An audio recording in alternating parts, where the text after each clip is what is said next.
ఉన్నారు. మీరు మాకు సంబంధం లేదనొచ్చు. మన సత్యమూర్తి గారు కూడా ఉన్నారు. సత్యమూర్తి గారు ఏంటి అసలు వాళ్ళేమో ఇటు కొనుగోళ్ళు అంటారు, మాకేం అవసరం. అసలు స్వీప్ అయిన జిల్లాల రెండు కూడా నెల్లూరు గుంటూరు వాళ్ళు రావడం వల్ల అంటే అదనంగా వచ్చే ఇప్పటికిప్పుడు బలం కావచ్చు లేకపోతే మరొకటి కావచ్చు ఏముంటుంది అనేటువంటిది. సో ఎట్లా చూడాలి? ఇప్పుడు కొనుగోలు చేయటం అంటే ఇప్పుడు బీదమస్తాన్ రావుని కొనాలి అంటే అది అంత ఈజీ పని కాదు. అదేవిధంగా మోపిదేవి వెంకటరమణ కూడా అంతే. అంటే ఆయన కింది స్థాయి నుంచి పైకి వచ్చినా కానీ ఇప్పుడు కొనే అంత స్థాయిలో ఉండడు. ఒక ఎంపీపీ నుంచి ఎదిగిన వ్యక్తి. ఇప్పుడు ఇంకొక విషయం ఏంటంటే వాళ్ళు ఫిగర్ కూడా ఫిక్స్ చేసి ప్రచారం చేస్తున్నారు 20 కోట్లు 50 కోట్లు అని. మరి 20 కోట్లు అంటే వాళ్ళ లెక్క ప్రకారం 20 కోట్లు మోపిదేవికి 50 కోట్లు బీదమస్తాన్ రావుకి అన్నట్టుగా సౌండింగ్ వస్తున్నది. అంటే మరి 20 కోట్లకి 50 కోట్లకి వాళ్ళు అమ్ముడుపోతారా అనేది ఇప్పుడు గాది వెంకటేశ్వర గారు అన్నట్టు వాళ్ళే సమాధానం చెప్పాలి. చెప్తారు. నాకు తెలిసి మాత్రం అది అటువంటి డీల్ అయితే ఉండదు.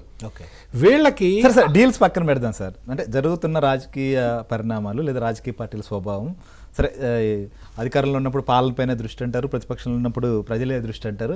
కానీ రాజకీయ గేమ్ అయితే నడుస్తుంది, ఎవరికి ఆడే గేమ్ వాళ్ళు ఆడుతూ ఉంటారు. అవునండి. సో ఇప్పుడు దీన్ని ఎట్లా చూడాలి? ఇదేంటి అంటే ఇప్పుడు మెయిన్గా ఇందాక మోపిదేవి వెంకటరమణ బయటకు వచ్చిన తర్వాత ఒక మాట చెప్పాడండి. అంటే పార్టీ ఘోరంగా ఓడిపోయింది. 151 సీట్ల నుంచి 11 స్థానాలకు వచ్చింది. ఎందుకు ఇది జరిగింది అనేది ఒక రివ్యూ జరగాలి. రివ్యూ జరగలేదు. రివ్యూ జరగకపోతే ఎట్లా తెలుస్తుంది, విషయం బయటికి ఎట్లా వస్తుంది అని ఆయన అడిగాడు. ఇదే విషయాన్ని మనం చాలాసార్లు మన డిబేట్లలో కూడా చెప్పాం. ఏంటి అంటే రివ్యూ తప్పు ఎక్కడ జరిగింది, ఎవరు తప్పు చేశారు, జగన్మోహన్ రెడ్డి చేసిన తప్పులేంటి, స్థానికంగా ఉన్న నాయకులు చేసిన తప్పులేంటి, ఈ అకౌంట్ తేలిస్తే కదా పార్టీ ముందరికెళ్ళేది. అంటే ఇటువంటి ఓడిపోయిన తర్వాత ఇటువంటి రివ్యూనే జరగలేదు. ఇటువంటి రివ్యూ జరగకపోతే అర్థం ఏంటి అంటే పార్టీలో ఏమీ లేదు, హాలో ఉంది అని, అంటే డొల్లతనం ఉన్నది పార్టీలో అనేది అది ఎస్టాబ్లిష్ అయిపోతున్నది. అందుకని ఇటువంటి ఎస్టాబ్లిష్డ్ ఫ్యాక్టులో ఎవరు కూడా ఏ నాయకుడు కూడా కంటిన్యూ కావటానికి సిద్ధపడడు. అన్లెస్ ఇందాక ప్రొఫెసర్ జ్యోత్స్నా గారు చెప్పినట్టు క్రైమ్ పార్ట్నర్ అయితే తప్ప. అందుకని ఇప్పుడు వీళ్ళందరూ కూడా బయటకు వచ్చి ఇంకొక విషయం ఏంటంటే వీళ్ళ యారోగెన్స్. మీరు ఇందాక నుంచి ప్లే చేస్తున్న విజువల్స్లో జగన్మోహన్ రెడ్డి ఓడిపోయిన తర్వాత కూడా పెద్ద పెద్ద సీనియర్ నాయకుల్ని కూడా నిలబెట్టి మాట్లాడుతున్న విజువల్స్ మీరు ప్లే చేస్తూ ఉన్నారు.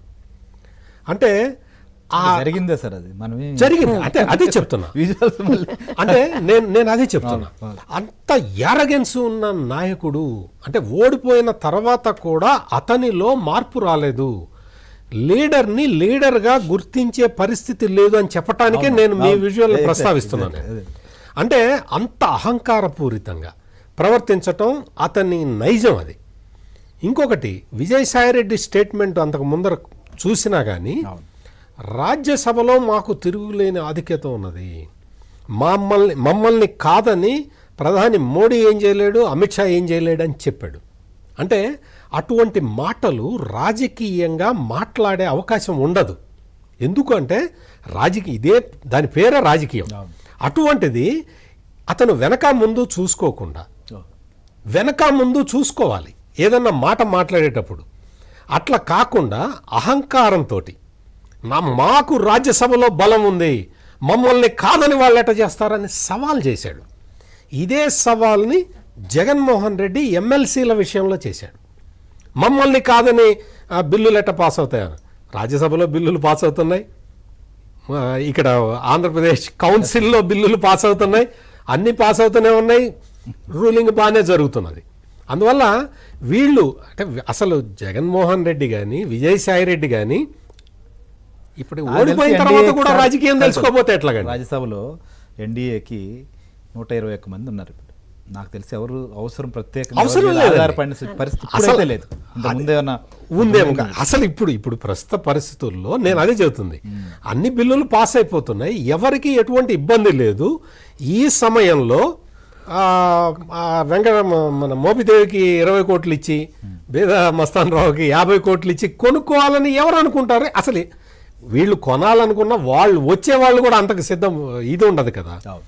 ఇక్కడ ఇందాక మీరు చెప్పినట్టు వైవి సుబ్బారెడ్డి, విజయసాయిరెడ్డి, నిరంజన్ రెడ్డి తప్ప ఇంక ఎవరు అక్కడ ఉండటానికి అసలు వెసులుబాటు కూడా ఉండట్లే. ఎందుకు ఇప్పుడు ఈయన పరిమళనత్వాన్ని ఉన్నారు, ఆయన బహుశా వ్యాపారవేత్త. మేడ రఘునాథ్ రెడ్డి తెలుసు మనకు, కాంట్రాక్టర్ ఆయన కూడా. ఇంకా ఆర్ కృష్ణయ్య గారు బీసీ ఉద్యమ నాయకులు. సో వీళ్ళు కూడా ఎవరు మిగిలే పరిస్థితి లేదంటారు. బొల్లబాబు ఎవరు ఉండరు అక్కడ, అంతే. ఎవరు ఉండే అవకాశం లేదు. మీకు ఏంటంటే ఎక్కడైనా సరే ఇటువంటి ఒక డెవలప్మెంట్ జరుగుతున్నది అంటే నెగోసియేషన్స్ వెళ్తారు, వాళ్ళతోటి వెళ్ళి మీ బాధ ఏంటి అని రీడ్రెసల్ చేయాలి. అసలు అటువంటి మెకానిజమే లేదు. బయటికి వచ్చి ఊరికే కొనేశారు అని వాగటం తప్ప వాళ్ళు పార్టీని నిలబెట్టుకునే ఆలోచన వాళ్ళకే లేదు. వీళ్ళు ఏంటంటే వీళ్ళందరినీ